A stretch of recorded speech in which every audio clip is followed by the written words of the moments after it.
Welcome to Figure Feedback. My name is Jeremy, and about 2 weeks ago I did a video where I bought a JoyToy Warhammer 40K action figure from Temu to see if it would be a legit figure. It was priced lower than most places that I've seen, and I was happy to see that it is indeed a legit figure. I was very happy with it. So this time around I decided to do the same thing, only this time instead of buying a Space Marine, I wanted to get a regular human, a member of the Astra Militarum. And I did. I picked up this guy, and he is this. This is the Cadian Command Squad Commander with Power Sword. And just like that Space Marine, I found that Temu was the cheapest place where I could pick this figure up. Over there, I think it was about $28, $29, something like that. And then when I did some comparison shopping from JoyToy's website, Amazon, Entertainment Earth, Big Bag Toy Store, all those prices were between $35 and $39. So got some savings there. So if you're interested in these figures and you want to potentially save money on a Warhammer JoyToy figure, then check out the link in the description, take you over to Temu, where you will be able to see everything that they've got there, and maybe you'll be able to save some money. So I've taken the figure out of the box. Here he is in the clamshell packaging, and I'm going to do just like I did last time. I'm going to take this guy out. We're going to see the fit and finish, see how he feels, see how the articulation is, check out these accessories, and see if this guy is even worth the $28 that I bought him for, much less the $35 to $40 that everyone else sells him for. I once again got to compliment JoyToy on making it so easy to take this figure and all the accessories off the box, not dealing with any twist ties or those really stretchy plastic pieces that go around the wrists and stuff. I love just being able to take the figure out and just getting to business right off the bat. All right, so first let's take a look at our commander. I was really wanting to see how just a regular human would look in this line, since I only have Space Marines. But so far, so good. He's also got this power sword that's attached to his arm.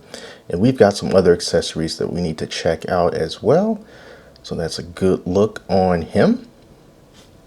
Now for the accessories that he has. He's got himself 3 interchangeable hands.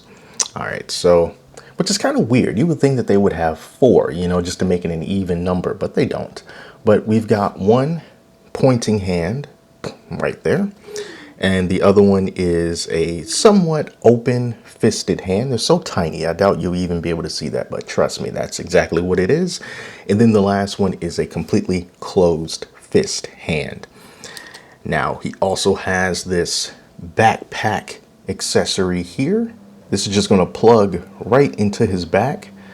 I'm not sure exactly what it is. Maybe some type of communications array, maybe.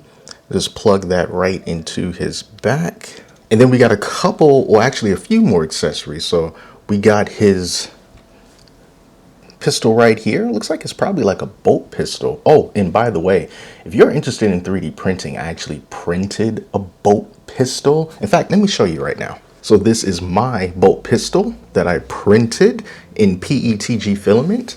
And then this is the JoyToy bolt pistol. Check that out. That's pretty cool, right? Yeah. So yeah, I think that this is a bolt pistol. It's pretty cool. I'll leave a link to all the 3D printing stuff if you're interested in that, so you can see how that came to be. And then he also has this helmet accessory right here. Let me see if we can even put this on his head, or if this is something that he just kind of holds. So it seems like it's best for holding, because it's not going down on his head completely. I feel like I'm going to have to force this helmet down on his head if I really want to get it to stay. And then I'm a little bit worried that maybe I won't be able to take it off as easily.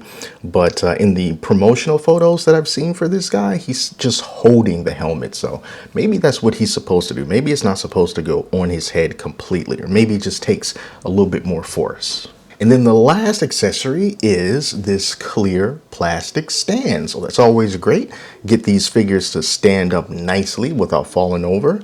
But yeah, so I'm going to put some different accessories on this guy. I'm going to check out the articulation and compare him to a Space Marine, so we can kind of get a sense of what the scale between those two is actually going to be.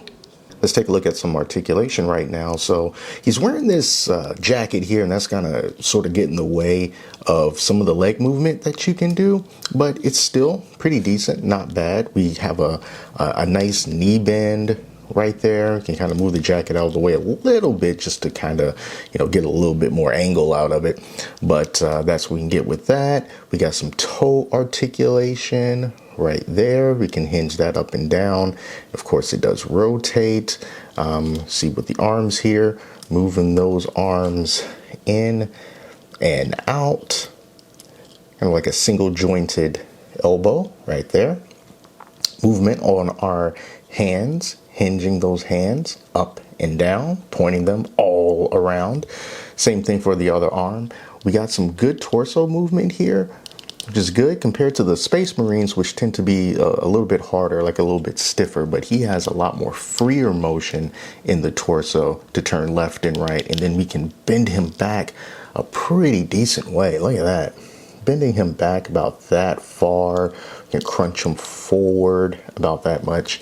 And then the head, side to side, up and down about that much. Kind of move the sword out of the way. And then move the head up about this much, right? So not too bad.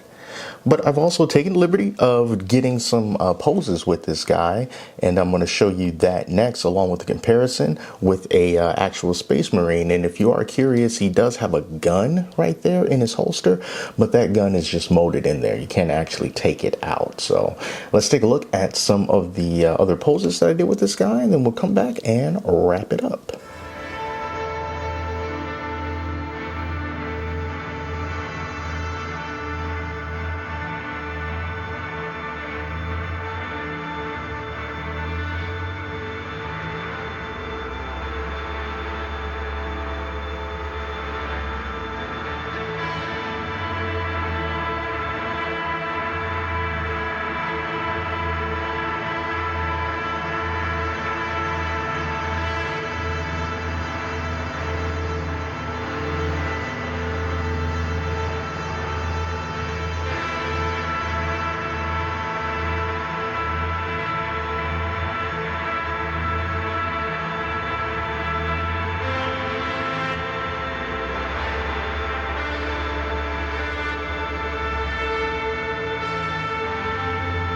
This is the third JoyToy Warhammer 40K figure that I've gotten from Temu, and it's the third time that I've been happy with my purchase. For the most part, it's because of the price and being able to get this figure cheaper on Temu than the other places that I looked.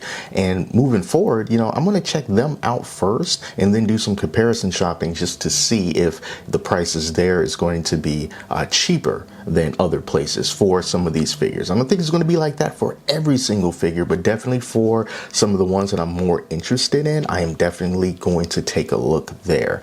So if you are interested in the JoyToy Warhammer 40K line, and they also have like some other JoyToy stuff there as well, just check out Temu. There's a link in the description. You can go there, and if you haven't shopped there before, you can use the promo code that's down in the description and or the link, and if you meet the right qualifications, you could save yourself some more money on figures like this. So go ahead, give it a shot. That is an affiliate link, you know, just for full transparency. But if it saves you some money without costing you anything more, then hey, why not? But anyway, that's going to do it for this video. I want to thank you all so much for watching. Until next time, take care of yourselves, and I'll speak to you soon.